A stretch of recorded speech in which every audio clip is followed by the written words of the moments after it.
Hello friends, welcome back to my YouTube channel the story. ഇന്ന് നമ്മൾ പറയാൻ പോകുന്നത് മർഡർ ബാദ് എന്ന 2025 ഇറങ്ങിയ ഹിന്ദി ഫിലിമിൻ്റെ സ്റ്റോറിയാണ്. ഒരു സസ്പെൻസ് ത്രില്ലർ മൂവിയാണ്. നിങ്ങൾക്ക് എല്ലാവർക്കും ഇഷ്ടപ്പെടും. So keep watching this video. Cinema start ചെയ്യുന്നത് മക്സൂദിനെ കാണിച്ചുകൊണ്ടാണ്. മക്സൂദിനെ കുറച്ച് ആളുകളിട്ട് ഓടിക്കുകയാണ്. ഓടി ആ പഞ്ചായത്ത് മൊത്തം ഓടിക്കഴിഞ്ഞ് ചെന്നുപെടുന്നത് ജയേഷിൻ്റെ കയ്യിലാണ്. ജയേഷ് അവിടെ ഒരു ടെമ്പോയിൽ സാധനങ്ങൾ കൊണ്ടുപോകാൻ വേണ്ടി വന്നതാണ്. സോ ആ ടെമ്പോയിൽ തന്നെ കയറ്റി നമ്മുടെ മക്സൂദിനെ ജയേഷ് അവിടുന്ന് രക്ഷപ്പെടുത്തുകയാണ്. പിന്നീട് രണ്ടുപേരും ഒരു ടീ സ്റ്റോളിൽ പോയിരുന്ന് ചായ ഒക്കെ കുടിക്കുമ്പോൾ മക്സൂദിന് മനസ്സിലാകും ജയേഷ് ജയ്പൂരിൽ ഒരു ജോലി അന്വേഷിച്ച് വന്നതാണെന്ന്. അവൻ ബംഗാൾ നോർത്ത് സൈഡിൽ നിന്ന് വരുന്നതാണ്. നേരത്തെ ഹിൽവ്യൂ എന്ന് പറയുന്ന ഒരു ഹോസ്പിറ്റലിലൊക്കെയാണ് വർക്ക് ചെയ്തിരുന്നത്. പക്ഷേ സാലറി പോരാത്ത കൊണ്ട് ഒരു ബെറ്റർ ജോബിന് വേണ്ടി അവൻ വന്നതാണ്. നമ്മുടെ മക്സൂദ് ഒരു ടൂർസ് ആൻഡ് ട്രാവൽസിലാണ് വർക്ക് ചെയ്യുന്നത്. അതുകൊണ്ട് തന്നെ ജയേഷിന് അവിടെ ഒരു ജോലി ടൂർ ഗൈഡായിട്ട് നമ്മുടെ മക്സൂദ് ഒപ്പിച്ചു കൊടുക്കുന്നു. അടുത്ത ദിവസം തന്നെ അവിടുന്ന് നമ്മുടെ ജയ്പൂർ ഭാഗം കറങ്ങാനായി കുറേ ഫാമിലികൾ, ആർക്കും പരസ്പരം അറിയില്ല, അങ്ങനെ കുറേ ഫാമിലികൾ ഒരുമിച്ച് ട്രിപ്പിന് പോവുകയാണ്. സോ നമ്മുടെ ജയേഷാണ് അവിടുത്തെ ടൂർ ഗൈഡ്. ആ ടൈമിൽ അവിടെ നമ്മുടെ ബസ് ഡ്രൈവേഴ്സിൻ്റെ സ്ട്രൈക്ക് നടക്കുന്നതുകൊണ്ട് തന്നെ ഡ്രൈവർമാരെ കിട്ടാത്തതുകൊണ്ട് മക്സൂദിനെയാണ് ഡ്രൈവറായി കൂടെ വിടുന്നത്. മക്സൂദ് അവിടുത്തെ ഒരു ഓഫീസ് സ്റ്റാഫായിരുന്നു. ഗുപ്താജിയുടെയാണ് ഈ tours and travels. Gupta tours and travels എന്നാണ് ഈ കമ്പനിയുടെ പേര്. സോ ജയേഷിനെ കൊണ്ടുവരുമ്പോൾ തന്നെ അവനോട് കുറച്ച് കാര്യങ്ങളൊക്കെ ചോദിച്ച് അവൻ്റെ ID വാങ്ങിച്ചു വെച്ച് നമ്മുടെ ഗുപ്താജി അവനെ ജോലിക്ക് എടുക്കുകയാണ്. നെക്സ്റ്റ് ഡേ ഇവരെല്ലാം കൂടെ ജയ്പൂർ കറങ്ങാനായി പോകുന്നുണ്ട്. അവിടെ ഇസബെല്ല എന്ന് പറയുന്ന പെൺകുട്ടിക്ക് നമുക്ക് ജയേഷിനോട് ഒരു അടുപ്പം തോന്നുകയാണ്. അവൾ അവൻ്റെ അടുത്ത് വന്ന് സംസാരിക്കുകയും നിങ്ങൾ നല്ലൊരു എൻ്റർടൈനറാണ് എന്നൊക്കെ പറയുകയും ചെയ്യുകയാണ്. അപ്പം മക്സൂദ് നമ്മുടെ ജയേഷിനെ കളിയാക്കുന്നുണ്ട് അവളുടെ പേരും പറഞ്ഞ്. അടുത്ത ദിവസം അവൾ രാവിലെ ഇങ്ങോട്ട് വന്ന് സംസാരിച്ചിട്ട് എനിക്കാരും കമ്പനിയൊന്നുമില്ല എന്ന രീതിയിൽ അവനോട് പറയും. അപ്പോൾ അവൻ അവളെ കൊണ്ട് സൈക്ലിങ്ങിനും അതുപോലെ അവിടെയൊക്കെ കറങ്ങാനും രാവിലെ വെളുപ്പിനെ എഴുന്നേറ്റിട്ട് പോകുന്നുണ്ട്. ലവ് അറ്റ് ഫസ്റ്റ് സൈറ്റ് എന്ന് പറയുന്നത് വളരെ ശരിയാണ്.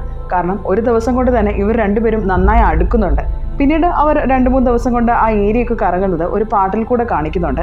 മക്സൂദ് പരിചയപ്പെടുത്തിയ ചായക്കടക്കാരൻ ചാച്ചാജിയെയും നമ്മുടെ ഇസബെല്ലയ്ക്ക് പരിചയപ്പെടുത്തി കൊടുക്കുന്നുണ്ട്. ഇസബെല്ല ലണ്ടനിൽ നിന്നാണ് വരുന്നത്. അവൾ ജയ്പൂരാണ് ജനിച്ചു വളർന്നത്. സോ വർഷങ്ങൾക്ക് ശേഷം തൻ്റെ നാട് കാണാൻ വന്നതാണ്. ഇത് ഷാലി പാണ്ഡെ ഈ ട്രിപ്പിലുള്ള ആൾ തന്നെയാണ്. പക്ഷേ ആൾ ഇച്ചിരി ഇൻട്രോവേർട്ട് ടൈപ്പാണ്. അധികം ആരോടും സംസാരിക്കില്ല, ആരോടും കമ്പനി കൂടാനും താല്പര്യമില്ല. പക്ഷേ മക്സൂദിന് അവളെ ചെറിയ നോട്ടമൊക്കെ ഉണ്ട്. അവളോട് അങ്ങോട്ട് ഇടിച്ചു കയറി സംസാരിക്കാനൊക്കെ ശ്രമിക്കുന്നുണ്ട് അവൻ. പക്ഷേ അവൾ വലിയ ഇൻട്രസ്റ്റ് ഒന്നും കാണിക്കുന്നില്ല. അവൾ ഫുൾ ടൈം ഡ്രങ്കണാണ്. അവൾ ആകെ വിട്ടത് നമ്മുടെ ഇസബെല്ലിൻ്റെ അടുത്താണ്. 7 ദിവസത്തെ ട്രിപ്പിനാണ് ഇവരെല്ലാവരും വന്നിരിക്കുന്നത്. ഒരു 3-4 ദിവസം കഴിഞ്ഞപ്പോൾ തന്നെ എല്ലാവരും തമ്മിൽ വളരെ നല്ല കമ്പനി ആകുന്നുണ്ട്. ഒരു ദിവസം രാത്രിയിൽ പോകുന്നതിൻ്റെ തലേ രാത്രിയിൽ എല്ലാവരും ഇരുന്ന് ഫുഡ്സൊക്കെ കഴിക്കുന്ന സമയത്ത് നമ്മുടെ ഇസബെല്ലയും ഷാലിയും കൂടെ ഒരുമിച്ചിരുന്ന് ഫുഡ് കഴിക്കുന്നു. സോ മക്സൂദിനെ എങ്ങനെയെങ്കിലും ഷാലിയോടൊന്ന് സംസാരിപ്പിക്കാൻ വേണ്ടിയിട്ട് ജയേഷ് അവിടേക്ക് നമ്മുടെ മക്സൂദിനെയും കൂടെ കൊണ്ടുവരികയാണ്. മക്സൂദ് ഷാലിയെടുത്ത് സംസാരിക്കുമ്പോൾ അവൾ ഒട്ടും റെസ്പെക്റ്റ് ഇല്ലാത്ത രീതിയിൽ മക്സൂദിന് മറുപടി പറയുന്നു. അവൾക്ക് ആരോടും സംസാരിക്കാൻ താല്പര്യമില്ല. പെട്ടെന്ന് തന്നെ ജയേഷ് അവളെ അവിടുന്ന് കൊണ്ടുവന്നുണ്ട്. ഈ ടൈമിൽ ഇസബെല്ലയ്ക്ക് അമ്മയുടെ ഫോൺ വന്നിട്ട് അവളും എഴുന്നേറ്റ് പോകും. ഈ ടൈമിൽ ഒരു പുള്ളി നമ്മുടെ ഷാലിയുടെ അടുത്ത് വന്നിട്ട് ഫ്ലർട്ട് ചെയ്യാനായിട്ട് ശ്രമിക്കുകയാണ്. ഷാലിക്ക് അത് ഒട്ടും ഇഷ്ടപ്പെടില്ല. അയാളെ പറഞ്ഞയക്കാൻ നോക്കുന്നുണ്ട്. ബട്ട് സ്റ്റിൽ ഫ്ലർട്ട് ചെയ്യുന്ന പോലെ ഫീൽ ചെയ്യുമ്പോൾ അവൾ എഴുന്നേറ്റ് അയാളുടെ കർണക്കുറ്റിക്ക് അടിക്കുന്നുണ്ട്. അവൾ ഫുള്ളി ഡ്രങ്കണായിരുന്നല്ലോ. സോ അയാൾക്ക് എല്ലാവരുടെ മുന്നിൽ വെച്ച് നാണം കെട്ടത് ഭയങ്കര ബുദ്ധിമുട്ടാവുന്നു. അവൾ എഴുന്നേറ്റ് അവളുടെ റൂമിലേക്ക് പോകുന്നുണ്ട്. ഷാലി റൂമിനകത്ത് കയറി വാതിലടയ്ക്കുന്നു. ഇയാൾ ഷാലിയുടെ പുറകെ തന്നെ ചെന്നിട്ട് ആ അടച്ച ഡോറിൽ ഷാലിയുടെ സ്മെല്ലൊക്കെ ഇങ്ങനെ മണപ്പിച്ചു നോക്കി അയാൾ മാസ്റ്റർബേറ്റ് ചെയ്യുന്നതായി കാണിക്കുന്നു. അന്ന് രാത്രി ഇസബെല്ല ജയേഷിന്റെ റൂമിൽ വന്ന് വാതിൽ മുട്ടി വിളിച്ച് അവനെ ഉണർത്തി അവർ തമ്മിൽ ഒരു റൊമാൻസിലേക്ക് പോകുന്നു. അടുത്ത ദിവസം തന്നെ രാവിലെ എല്ലാവരും ട്രിപ്പിന് പോകാനായി ഇറങ്ങുന്നു. ജയേഷ് അവിടെ നിന്ന് ഓരോരുത്തരെ കൗണ്ട് ചെയ്ത് അകത്തേക്ക് കയറ്റുകയാണ്. ഈ ടൈമിലാണ് ഷാലിയെ മാത്രം കാണുന്നില്ല എന്ന് ജയേഷ് നോട്ട് ചെയ്യുന്നത്. ജയേഷ് ഇസബെല്ലയുടെ അടുത്തും ചോദിക്കുന്നുണ്ട്. അവൾക്കും അറിയില്ല, കാരണം അവൾ ഇന്നലെ രാത്രി ജയേഷിന്റെ കൂടെ ആയിരുന്നല്ലോ. രാവിലെ അവിടെയും കണ്ടുമില്ല എന്ന് അവൾ പറയുന്നുണ്ട്. അവർ ഹോട്ടൽ റൂം എല്ലാം അന്വേഷിക്കുമ്പോൾ മനസ്സിലാവുന്നുണ്ട് ഷാലി മിസ്സിംഗ് ആണെന്നുള്ള കാര്യം.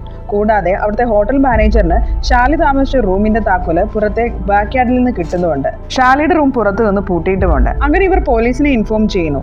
ഇതറിഞ്ഞിട്ട് ഗുപ്താജിയും ഇവർ താമസിക്കുന്ന ഹോട്ടലിലേക്ക് എത്തുന്നുണ്ട്.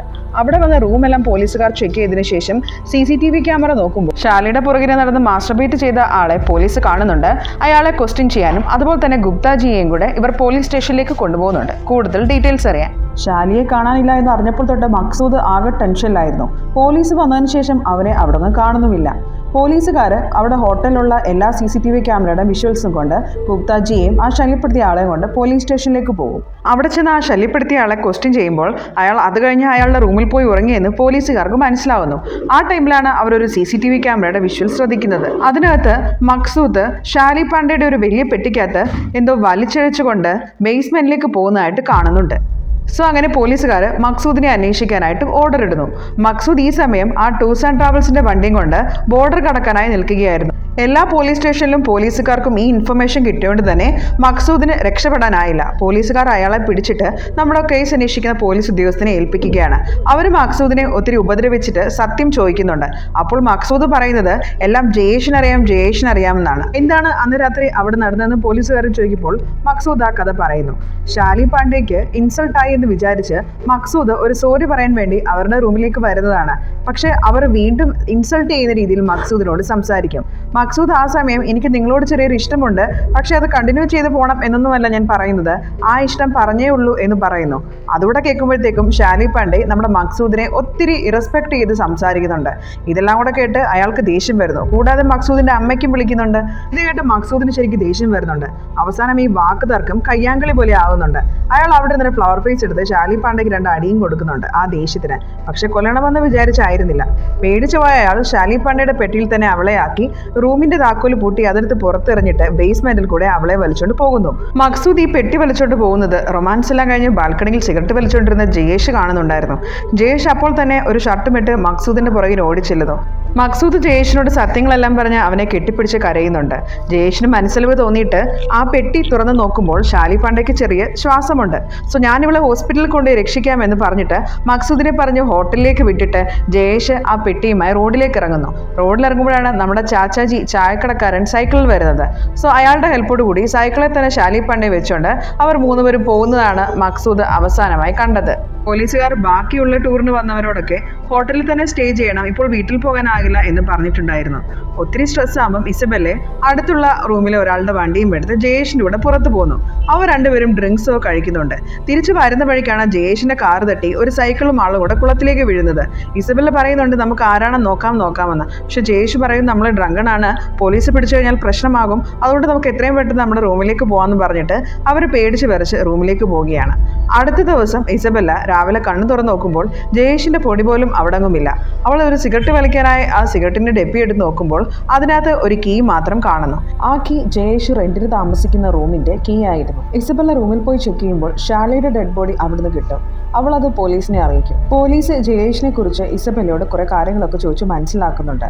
അങ്ങനെ അവൻ ജബൽപൂരി എന്ന് പറയുന്ന ബംഗാളിൽ നിന്നുള്ള സ്ഥലത്ത് നിന്നാണ് വന്നതെന്നും അവിടെ ഹിൽവ്യൂ എന്നൊരു ഹോസ്പിറ്റലാണ് വർക്ക് ചെയ്തതെന്നും ഒക്കെ അറിയുന്നു. അങ്ങനെ പോലീസ് ബംഗാളിലേക്ക് പോവുകയാണ്. ബംഗാളിൽ ചെല്ലുമ്പോഴാണ് അറിയുന്നത് നമ്മുടെ ജയേഷിന്റെ പേര് ജയേഷ് എന്നല്ല ജോഗേഷ് എന്നാണ്. അവൻ പേരും അഡ്രസ്സും എല്ലാം മാറ്റി പുതിയ ID കാർഡുമായി നമ്മുടെ ജയ്പൂരിലേക്ക് വന്നതാണ്. ജയേഷ് ഒരു നെക്രോഫൈലാണ്, അതായത് അവന് ഡെഡ് ബോഡീസിൻ്റെ അടുത്താണ് ഒരു സെക്ഷൽ ഇൻട്രസ്റ്റ് വരുന്നത്. ഇവൻ ഇതിനു മുമ്പ് ജോലി ചെയ്തിരുന്ന ഹോസ്പിറ്റലിലെ ഡോക്ടർ ജോഗേഷിനെ പറ്റി കഥകൾ പറഞ്ഞു കൊടുക്കുന്നുണ്ട് പോലീസിൻ്റെ അടുത്ത്. പല ഡെഡ് ബോഡീസിൻ്റെ ഓട്ടോപ്സിയിൽ നിന്നും 7 കളക്ട് ചെയ്തിട്ടുണ്ട് ഈ ഡോക്ടർ. അത് പിന്നീട് ജോഗേഷിൻ്റെ ആണെന്ന് ഡോക്ടർ CCTV വഴി മനസ്സിലാക്കുന്നുണ്ട്. ആ സമയത്ത് ഡോക്ടർ പോലീസിനെ വിവരം അറിയിക്കുമെങ്കിലും കാര്യമെല്ലാം മനസ്സിലാക്കിയ ജോഗേഷ് അവിടെ നിന്നും രക്ഷപ്പെടുന്നതാണ്. ഈ ന്യൂസ് എല്ലാം കേട്ട് നമ്മുടെ പോലീസുകാർ ഞെട്ടിപ്പോവുകയാണ്. അവർ പിന്നീട് ജോഗേഷിൻ്റെ അച്ഛനെ കാണാൻ പോകുന്നുണ്ട്. അദ്ദേഹം ഒരു ക്രിമേഷൻ ഗ്രൗണ്ടിലാണ് ജോലി ചെയ്യുന്നത്, അതായത് ഡെഡ് ബോഡീസ് ഒക്കെ കത്തിക്കുന്ന പരിപാടി. സോ ജോഗേഷിന് കൊച്ചിലെ മുതൽ തന്നെ ഈ ഡെഡ് ബോഡീസുമായിട്ടൊക്കെ നല്ല പരിചയമാണ്. അങ്ങനെ പണ്ടത്തെ കഥ ആ ജോഗേഷിൻ്റെ അച്ഛൻ പറയുകയാണ്. പണ്ട് ഇതുപോലെ പുള്ളി ബോഡി കത്തിച്ചുകൊണ്ടിരിക്കുന്ന സമയത്ത് ഒരു പെൺകുട്ടി അനക്കം കേട്ട് കാട്ടിലേക്ക് ചെല്ലുമ്പോൾ നമ്മുടെ ജോഗേഷ് അവിടെ ഡെഡ് ബോഡിയുമായി സെക്സ് ചെയ്യുന്ന കാണുന്നു. അതുകൊണ്ട് ആ കുട്ടി വിളിച്ചു കൂവി നാട്ടുകാരെ എല്ലാം അറിയിച്ച് നാട് മൊത്തം ഇവന്റെ സ്വഭാവം അറിയുന്നു. അങ്ങനെയാണ് ജോഗേഷിന്റെ അച്ഛനും അമ്മയും എല്ലാവരും വിവരം അറിയുന്നത്. നാട്ടുകാരുടെ പരിഹാസം ഒന്നും സഹിക്കാൻ വയ്യാതെ മനം തോന്നുന്ന ജോഗേഷിന്റെ അമ്മ കുറച്ചു നാൾ കഴിഞ്ഞ് മരിച്ചു പോകുന്നുണ്ട്. മകന് നല്ല വിദ്യാഭ്യാസവും പഠിപ്പും ഒക്കെ താൻ കൊടുത്തെങ്കിലും അവൻ എന്നെ തോൽപ്പിച്ചു കളഞ്ഞു എന്ന് പറഞ്ഞ് ജോഗേഷിന്റെ അച്ഛനും കുറെ കരയുന്നുണ്ട്. ഈ ന്യൂസ് എല്ലാം കേട്ട് കഴിഞ്ഞ് പോലീസുകാർ തിരിച്ച് ജയ്പൂരിൽ വന്ന് ഇസബെല്ലയുടെ അടുത്ത് കാര്യങ്ങളൊക്കെ പറയുന്നു. ഇത് കേട്ട് കഴിഞ്ഞ് ഇസബെല്ല ആകെ ഫ്രീസായി പോവുകയാണ്. പോലീസുകാർ ഇസബെല്ലയെ ഫ്ലാറ്റിലാക്കി തിരിച്ചു പോകുന്ന ടൈമിലാണ് നമ്മുടെ ജോഗേഷ് ഇസബെല്ലയെ വിളിക്കുന്നത്. ആ ടൈമിൽ അവൻ പറയുന്നുണ്ട്, ഞാൻ കുറ്റമൊന്നും ചെയ്തിട്ടില്ല, പക്ഷെ ആ മസ്ദൂഖ് എൻ്റെ തലയിൽ ഇതെല്ലാം ഇടുമെന്ന് പേടിച്ചിട്ടാണ് ഞാൻ നാട് വിട്ടതെന്ന്. അതുമാത്രമല്ല, ഞാൻ എന്നെ പറ്റിയുള്ള കുറേ രഹസ്യങ്ങൾ നിന്നോട് പറയാനുണ്ട്, എനിക്ക് നിന്നെ നേരിട്ട് കാണണമെന്ന് പറയുന്നു. ഫോൺ വിളിക്കുന്ന സമയത്ത് ജോഗേഷ് പറയുന്നുണ്ട്, ഞാൻ ഷാലിയെ കൊന്നിട്ടില്ല, ഷാലിയുടെ ബോഡിയുമായിട്ട് അതായത് ജീവനുണ്ടെന്ന് വിചാരിച്ച് പോകുന്ന വഴിക്ക് നമ്മുടെ ജോഗേഷിനും അതുപോലെ ആ ചാച്ചയ്ക്കും മനസ്സിലാവുന്നുണ്ട് അവൾ ശരിക്കും മരിച്ചു എന്ന്. സോ മരിച്ചു കഴിഞ്ഞുകൊണ്ടാണ് ഞാൻ അവളെ എൻ്റെ വീട്ടിൽ കൊണ്ട് വളരെ സേഫായിട്ട് വെച്ചത്, ഞാൻ അവളെ ഒന്നും ചെയ്തിട്ടില്ല എന്ന് പറയുന്നു. സോ പോലീസിനിപ്പം ഏകദേശം കാര്യങ്ങളൊക്കെ മനസ്സിലായി. മസ്ദൂഖിൻ്റെ അടികൊണ്ടാണ് ശാലി മരിച്ചത്. പോകുന്ന വഴിക്കാണ് ജോഗേഷ് ഈ കാര്യം അറിയുന്നത് തന്നെ. സോ പിന്നീട് ആ ബോഡിയെ റേപ്പ് ചെയ്യുകയോ ഒന്നും ചെയ്യാതെ തന്നെ അതിനെ ജസ്റ്റ് പ്രിസർവ് ചെയ്യുക മാത്രമേ ജോഗേഷ് ചെയ്തിട്ടുള്ളൂ. അറ്റംപ്റ്റ് ടു റേപ്പോ മർഡറും ഒന്നും ജോഗേഷിൻ്റെ പേരിലില്ല. അയാളൊരു നെക്രോഫൈലാണ്. അതെന്ന് പറയുന്ന ഒരു മെൻ്റൽ സ്റ്റേജാണ്. അതിൻ്റെ പേരിൽ നമുക്ക് കേസ് എടുക്കാനും സാധിക്കില്ല. പക്ഷേ എന്തായാലും ഈ ഒരു കുറ്റകൃത്യം മറച്ചു വെച്ചതിനും അതുപോലെ ഇതിന് കൂട്ടുനിന്നതിനുമായുള്ള ചെറിയ ശിക്ഷകളൊക്കെ ജോഗേഷിന് കാണും. ആ ടൈമിലാണല്ലോ ജോഗേഷ് ഇസബെല്ലെ കാണണമെന്നും പറഞ്ഞ് ബംഗാളിലേക്ക് വിളിപ്പിക്കുന്നത്. അപ്പോൾ പോലീസുകാരുടെ അടുത്ത് ഇസബെല്ല ഈ കാര്യങ്ങൾ പറയുന്നുണ്ട്. പോലീസ് പറയുന്നു, ഞങ്ങൾ എന്തായാലും നിനക്ക് സെക്യൂരിറ്റിയായി കൂടെ വരാം, നീ എന്തായാലും അവിടേക്ക് പോകാനായി ഇസബെല്ലയുടെ അടുത്ത് പറയുന്നു. അങ്ങനെ ജോഗേഷ് പറഞ്ഞനുസരിച്ച് ഇസബെല്ല ബംഗാളിൽ വരുന്നു. അങ്ങനെ ജോഗേഷ് റെയിൽവേ സ്റ്റേഷനിൽ ഇസബെല്ലെ പിക്ക് ചെയ്തിട്ട് പോകുന്നുണ്ട്. പോലീസുകാർ ഇതെല്ലാം നോട്ട് ചെയ്യുന്നുണ്ടെങ്കിലും ജോഗേഷിന് അവരെയൊന്നും മനസ്സിലാവുന്നില്ല. അങ്ങനെ ഇസബെല്ലയും ജോഗേഷും ഒരു വലിയ ഫാം ഹൗസ്, ഒരു കാടിന് നടുക്കുള്ള വീട്ടിലേക്ക് കയറുകയാണ്. എന്നിട്ട് ജോഗേഷ് തൻ്റെ എല്ലാ കാര്യങ്ങളും ഇസബെല്ലയുടെ അടുത്ത് പറയുന്നുണ്ട്. ഇസബെല്ല ഇതെല്ലാം ഫോൺ ഓണാക്കി റെക്കോർഡിട്ട് പോലീസ് ഓഫീസറെ കേൾപ്പിച്ചുകൊണ്ടിരിക്കുകയായിരുന്നു. പെട്ടെന്ന് ജോഗേഷ് ഇത് കാണുന്നുണ്ട്. ജോഗേഷ് പെട്ടെന്ന് തന്നെ ഫോൺ തട്ടിപ്പറിച്ച് അത് കട്ട് ചെയ്യുന്നു. പോലീസ് ഓഫീസർ വിചാരിക്കും നമ്മുടെ ഇസബെല്ല തന്നെ കട്ട് ചെയ്തതാണെന്ന്. സോ അയാളും അതത്ര സീരിയസ് ആയിട്ട് എടുക്കില്ല. പുറത്ത് തോക്കൊക്കെ ആയിട്ട് അവരും വെയിറ്റ് ചെയ്തുകൊണ്ടിരിക്കുകയാണ്.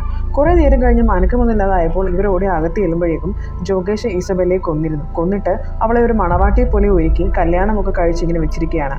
അവനും ഒരു മണവാളൻ്റെ വേഷമൊക്കെ അണിഞ്ഞിട്ട് കല്യാണത്തിനൊക്കെ ഡാൻസ് കളിക്കില്ലേ, അതുപോലെ അവളുടെ ചുറ്റും നടന്ന് ഇങ്ങനെ ഡാൻസ് കളിച്ചുകൊണ്ടിരിക്കുകയാണ്. പോലീസുകാർ പെട്ടെന്ന് മുറിയിലേക്ക് കയറി വരുമ്പോൾ ജോഗേഷ് തൻ്റെ കയ്യിലുണ്ടായിരുന്ന കത്തി വലിച്ചെറിഞ്ഞ് ആ പോലീസ് ഓഫീസറിനെ കൊല്ലാനായി ശ്രമിക്കും. ഓൺ ദ സ്പോട്ടിൽ കൂടെ ഉണ്ടായിരുന്ന പോലീസുകാരൻ ജോഗേഷിനെ വെടിവെച്ച് കൊല്ലും. അങ്ങനെ രണ്ടുപേരും അവിടെ തന്നെ മരണമടയുകയാണ്. ഇത് കാണിച്ചുകൊണ്ടാണ് ആ ഫിലിം എൻഡ് ചെയ്യുന്നത്. സോ എങ്ങനെയുണ്ടായിരുന്നു ഈ സിനിമയുടെ കഥ? ഈ സിനിമയുടെ കഥയും അതുപോലെ തന്നെ എൻ്റെ അവതരണ രീതിയും എങ്ങനെയുണ്ടായിരുന്നുവെന്ന് കമൻറ്റ് രൂപത്തിൽ ദയവായി രേഖപ്പെടുത്തുക. കൂടാതെ ലൈക്കും സബ്സ്ക്രൈബും ചെയ്ത് സപ്പോർട്ട് ചെയ്യുക. Thanks for watching.